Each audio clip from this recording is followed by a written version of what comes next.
Hi, today I'm here in an effort to answer the question, why do many businesses offer deals to locals instead of tourists? To answer this question, we must take a step back and look at all the concepts taught in chapters 15 and 16. During chapter 15, we learned all about monopolies, the different kinds of monopolies, and how they interact with each other within the market. While in chapter 16, we learned all about the concept of price discrimination, which is a term singular to monopolies only. The problem we are trying to solve is perfectly explained by the idea of price discrimination.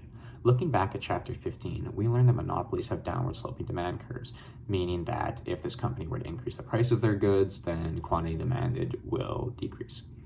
This creates an issue for the monopoly. While they can charge the output price to maximize their profits, they're still missing out on many demographics because their product does not fit within that consumer's price range.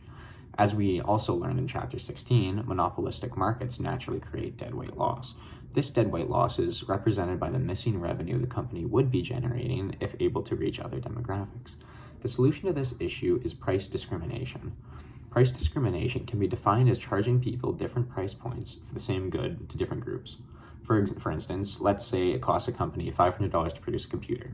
If a large technology company can charge $2,000 for a computer in Canada and sell 500 units, but can also sell that same computer in China for $1,500 and sell 300 units, obviously you would naturally think to sell in Canada because you would end up with a larger profit. But that's an extra $450,000 worth of revenue being missed out on not selling to China. This is where an economist would interject and promote price discrimination. Utilizing price discrimination in the situation would allow the technology company to sell to Canada at $2,000 while also selling to China at $1,500. Introducing price discrimination in this situation allows the company to reach both demographics desiring the computer, thus maximizing their profits. It's the same situation with tourist companies offering deals to locals.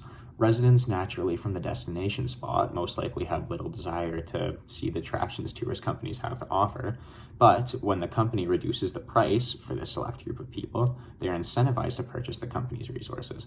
Price discriminating for the tourism company allows them to receive business from the normal tourists, but now, by reducing the price for country residents, they unlock a whole new set of consumers for the business, greatly increasing revenue.